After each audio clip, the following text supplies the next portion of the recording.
Guys, if you're sick of hitting good drives down the fairway, leaving yourself a shot like this into the green, and then doing this, catching it heavy, leaving it short, never getting to the hole, then this is what we need to talk about today on your Friday Fix. Guys, welcome back to the channel.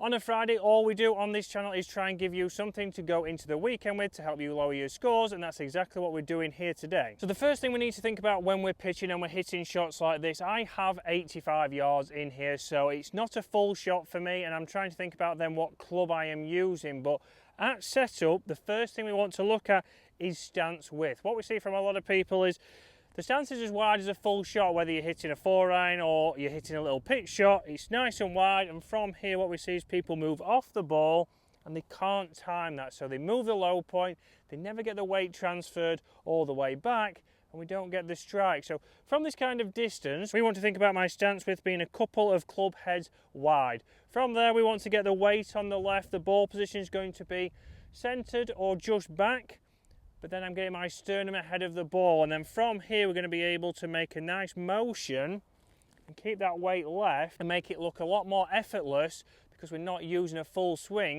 which we'll talk about now. So once we've got the basics of the stance correct, so a narrower stance, weight left and sternum ahead of the golf ball, from down the line here we don't want to be too far away from the ball and reaching for that. We want to get the club lying pretty flat to the ground, arms underneath our shoulders. And then from here, we're not trying to overcomplicate it. So I'm not trying to think, right, I've got to hinge it, I've got to go to here, but then I've still got to hit through. I've got to make sure I commit to the shot. This is where a lot of people obviously start to get confused, start to get a lot of tension in the swing. We want to think here, after I've got my setup, I'm not actively thinking about, do I hinge my wrist here? It's a pitch shot.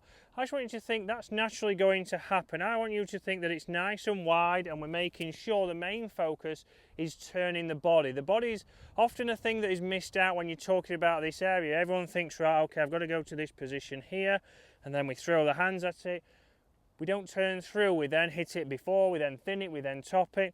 So once the setup's good, again 85 yards in here, I'm now just thinking, right, I want to turn my body back and turn my body through, and in our finish I should be turned through towards my target. So I want you to think on pitching, right, however far I've gone back, I want to be similar on the way through, chest and hips release towards the target. If I'm stuck in this kind of position where my chest and hips are pointing to the right, that's going to affect obviously where that ball starts.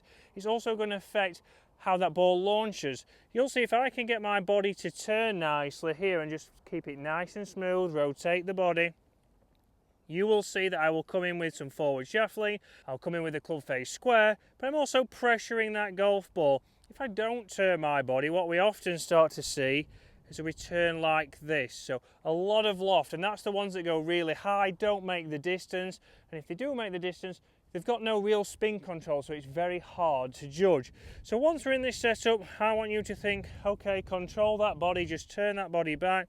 My stance is nice and narrow, my weight is left. If I can do that, and then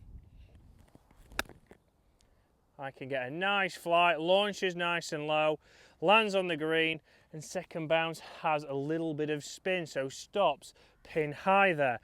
Nice and easy. If I was then to move in a little bit closer, so if that was a front flag now on this hole, all I'm going to do is make the motion a little bit smaller. So we're not trying to hit it softer and make the same kind of swing. I'm going to make it a smaller motion. I'm going to have exactly the same setup, but if this was for the front of the green, it'd be much more compact, and that is now going to land a little bit shorter and just get onto the front edge. So a very similar launch, a very similar interaction with the ground, guys, but for this weekend, make sure you get that stance a little bit narrow. It's not like a normal full shot. You're not hitting it in from 150, 160 yards.